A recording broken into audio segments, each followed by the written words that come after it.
ইক'চিটিৰ জোনটো 1 কিলোমিটাৰ নহয় সম্পূৰ্ণ জিৰ' কৰিবলৈ আমি দাবী জনাইছোঁ। কংগ্ৰেছৰ দিনতহে গড় হত্যা হৈছিলে, বিজেপি চৰকাৰ দিনত হোৱা নাই। কাৰণ কোনোবা তথাকথিত প্ৰকৃতিপ্ৰেমীয়ে ক'লে নহ'ব যে 1 কিলোমিটাৰ হ'লে মানে কিছুমান অসুবিধা হ'ব নেকি। পৰিষদৰ পৰা অসমবাসীক মই সকলোকে সেৱা জনাইছোঁ। আমাৰ কাজিৰঙা আঞ্চলিক সমিতি হৈ আজি আমি ইয়াত যি বাৰ্তা দিব ওলাইছোঁ অসমবাসীলৈ, মোৰ কথা হ'ল কি, জীৱ জন্তুখিনিয়ে কাজিৰঙাৰ কোনটো ইক'চিটি জোন, কোনটো 1 কিলোমিটাৰ 10 কিলোমিটাৰ তেওঁলোকে বুজি নাপায়, চিনি নাপায়। যেতিয়াই বানপানী হ'ব তেওঁলোকে পাহাৰলৈ ওখ ঠাইলৈ ঢাপলি মেলে। গতিকে আমাক 0 কিলোমিটাৰ লাগে, কাৰণ দাঁতিকাষৰীয়া গাঁৱৰ ৰাইজৰ কথা আমি চিন্তা কৰিব লাগিব। আৰু আমাৰ নিজৰ খেতি খুৱাই আমি জীৱ জন্তুক আমি পোহপালন দি আহিছোঁ। আৰু কাজিৰঙা এতিয়াও সুৰক্ষিত হৈ আছে, আগতো সুৰক্ষিত হৈ আছিলে। আৰু কংগ্ৰেছৰ দিনতহে গড় হত্যা হৈছিলে, বিজেপি চৰকাৰ দিনত হোৱা নাই। গতিকে আমি হিমন্ত বিশ্ব শৰ্মাক আমি অনুৰোধ কৰিছোঁ যে আপুনি 0 কিলোমিটাৰ কৰক, 1 কিলোমিটাৰ নহয়। আৰু এই জীৱ জন্তুখিনি সংৰক্ষণ হ'বৰ কাৰণে আমাৰ যি দাঁতিকাষৰীয়া দক্ষিণ চাইডে যি পাহাৰ আছে, এই পাহাৰ ভূ মাফিয়া, শিল মাফিয়া এইবোৰ সকলো বন্ধ হ'ব লাগে। কাৰণ জীৱ জন্তুৰ বিচৰণ ভূমি হ'ল কাৰ্বি পাহাৰ।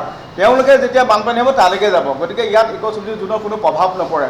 আমাৰ এই অসম জাতীয় জীৱ পৰিষদৰ পৰা আমি দাবী জনাইছোঁ। অসম কিছুদিনৰ ধৰি পৰা আপোনাৰ ইক'চেনচিটিভ জোনৰ ওপৰত যি কাজিৰঙাত প্ৰতিক্ৰিয়া চলি আছে, আজি আপোনালোকৰ সংবাদ মাধ্যমত আমি দেখিবলৈ পোৱা গৈছে যে মুখ্যমন্ত্ৰী ডাঙৰীয়াই যি 10 কিলো ব্যৱধানৰ পৰা 1 কিলোমিটাৰ যি আপোনাৰ ইক'চেনচিটিভ জোনলৈ হ্ৰাস কৰিছিলে।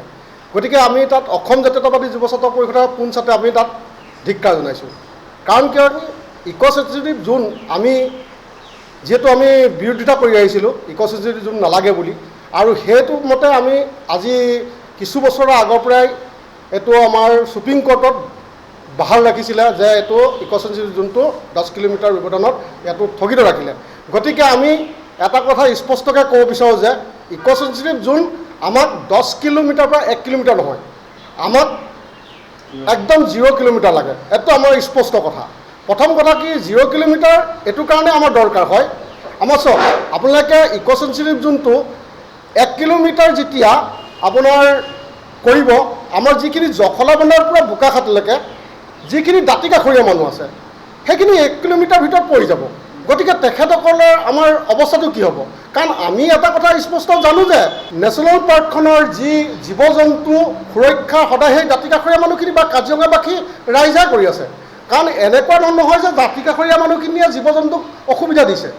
কাৰণ জীৱ জন্তুক সুৰক্ষাৰ যিকোনো ক্ষেত্ৰতে কাজিৰঙা দাঁতিকাষৰীয়া মানুহৰ এটা সুবিধাজনক হিচাপে তেখেতসকলে আমি প্ৰত্যেকটো ক্ষেত্ৰত ফৰেষ্টক আমি কিবা বিপদ সংকট হ'লে মানে আমি জনাওঁ। গতিকে আমি মুখ্যমন্ত্ৰী ডাঙৰীয়াক আমি এটা দাবী জনাইছোঁ যে ইক'চিটিৰ জোনটো 1 কিলোমিটাৰ নহয় সম্পূৰ্ণ জিৰ' কৰিবলৈ আমি দাবী জনাইছোঁ। কিয়নো 1 কিলোমিটাৰটো যেতিয়া হৈ যাব তেতিয়া সেইখিনি হ'ল আমাৰ আগমুহূৰ্তত ক'লোঁ যে দাঁতিকাষৰীয়া মানুহখিনি অৱস্থাটো অলপ বেয়া হ'ব। আৰু চাওক, আপোনালোকে কিছুমান সাংবাদ মাধ্যমত পাই আছোঁ, আপোনাৰ যিখিনি আপোনাৰ কথাকথিত প্ৰকৃতিপ্ৰেমী কৈ আছে যে 1 কিলোমিটাৰ হোৱাৰ লগে লগে কি হ'ব, আমাৰ জীৱ জন্তু বোলে অসুবিধাত পৰিব নেকি। তেখেতসকলে প্ৰকৃততে কাজিৰঙাবাসী ৰাইজৰ লগত কথা পাতি পেলাই কওক যে 1 কিলোমিটাৰটোৰ বা 0 কিলোমিটাৰ হ'লে মানে জীৱ জন্তুৰ অসুবিধা হ'বনে নহয়। কাৰণ জীৱ জন্তুৰ সুবিধা অকল কাজিৰঙা বাসীয়ে জানে। কাৰণ কিয় আমি যেতিয়া বানপানীৰ সময়ত হয় আমি স্বইচ্ছাই কাজিৰঙাবাসী ওলাই আহোঁ। কাৰণ আমি নিজেই পেট্ৰলিং কৰোঁ, আৰু নিজেই পেট্ৰলিং কৰি পেলাই আমি স্বইচ্ছাই আমি কিবা অসুবিধা হ'লে জীৱ জন্তু আমি সম্পূৰ্ণভাৱে সুৰক্ষা দিওঁ। আৰু য'ত আমি কিবা চোৰাং চিকাৰী গোন্ধও পোৱা হয়, যদি তেতিয়া লগালগ তৎকালীনভাৱে আমি ফৰেষ্টত আমি যোগাযোগ কৰোঁ। কাৰণ এইবিলাক আমি দাঁতিকাষৰীয়া ৰাইজে আমি সহায় কৰি আছোঁ। কাৰণ কোনোবা তথাকথিত প্ৰকৃতিপ্ৰেমীয়ে ক'লে নহ'ব যে 1 কিলোমিটাৰ হ'লে মানে কিছুমান অসুবিধা হ'ব নেকি। গতিকে আমি মুখ্যমন্ত্ৰীক এটা কথা দাবী জনাইছোঁ যে স্পষ্টকৈ দাবী জনাইছোঁ অসম জাতীয় ছাত্ৰ পৰিষদৰ পৰা যে আমাক 1 কিলোমিটাৰ নহয় সম্পূৰ্ণ 0 কিলোমিটাৰ কৰিবলৈ আমি দাবী জনাইছোঁ। আৰু দ্বিতীয় কথাটো কি, এই 1 কিলোমিটাৰ বা 0 কিলোমিটাৰ হোৱাৰ লগে লগে আমাৰ কিছুমান প্ৰভাৱ পৰিব বুলি কৈ আছে। মই জনাত যে একো প্ৰভাৱ নপৰে, আমাৰ এই কাজিৰঙাবাসী ৰাইজৰ সুবিধা হ'ব। গতিকে আৰু দ্বিতীয় কথা হ'ল কি, আমাৰ চাওক নেশ্যনেল পাৰ্কৰ যিটো দক্ষিণ চাইডে পাহাৰ আৰু নদী আছে, এইটো 1 নম্বৰ কথা। নদীখিনি আৰু পাহাৰখিনি যিটো আমাৰ অবৈধভাৱে খনন হয়, কিন্তু 0 কিলোমিটাৰ হ'লে মানে যে এই নদী আৰু পাহাৰ খনন কিন্তু বন্ধ ৰাখিব লাগিব। গতিকে কিয়নো আমাৰ নদী পাহাৰ খনন বন্ধ নাৰাখিলে কিন্তু ভৱিষ্যতলৈ কিন্তু আমাৰ নেশ্যনেল পাৰ্কৰ আমাৰ কিছু অসুবিধা হ'ব পাৰে। গতিকে এইটো কিন্তু মুখ্যমন্ত্ৰীক আমি দাবী জনাইছোঁ, এইটো কোনো পধ্যে আমি মানি নলওঁ যে 0 কিলোমিটাৰ কৰিবই লাগিব, আৰু পাহাৰ খনন, নদী খনন, মাটি খনন অবৈধভাৱে যিবিলাক হ'ব সেইবিলাক কিন্তু বন্ধ ৰাখিব লাগিব, আৰু এইটো স্পষ্ট আমাৰ দাবী। আৰু দ্বিতীয় কথাটো হ'ল কি, কাজিৰঙাবাসী ৰাইজৰ কাৰণে যি আমাক কি সুবিধা দিছে, এই সুবিধাখিনি আমাক স্থলুৱা লোকক সুবিধাটো প্ৰথম প্ৰদান কৰিব লাগিব কি কয় অসম চৰকাৰে। কাৰণ কিয়নো অসম চৰকাৰে এটা কথা আমি অসম চৰকাৰক আমি সকিয়নি দিছোঁ, কাজিৰঙাত যিটো আপোনাৰ বহিৰাগত মাটি হস্তান্তৰ কৰাৰ সিদ্ধান্ত আজি হৈ আছে, সেই হস্তান্তৰ কৰাৰ সিদ্ধান্তটো কিন্তু বাতিল কৰিব লাগিব। আৰু ইয়াত একদম স্পষ্টকৈ যদি এইটো হস্তান্তৰ কৰা বাতিল নকৰে, কিন্তু আমি ইয়াত পিছত আমি কিন্তু এটা বৃহৎ ধৰণৰ আন্দোলন কৰিবলৈ আমি বাধ্য হ'ম। আমি চাওক, আজি আমাৰ অসম জাতীয়তাবাদী যুৱ ছাত্ৰ পৰিষদে প্ৰত্যেকটো ক্ষেত্ৰত আমি গাঁৱৰ ৰাইজৰ কাৰণে মাত মাতি আহিছোঁ, দাঁতি কাষৰীয়া ৰাইজৰ কাৰণে মাত মাতি আহিছোঁ, জীৱ জন্তুৰ কাৰণে মাত মাতি আহিছোঁ। গতিকে আমাক ইক' চেঞ্চিটিভ জ'ন 10 কিলোমিটাৰ নালাগে, আমাক 0 কিলোমিটাৰৰ কাৰণে আমি দাবী জনাইছোঁ। এইটো স্পষ্ট কথা আমাৰ অসম জাতীয়তাবাদী।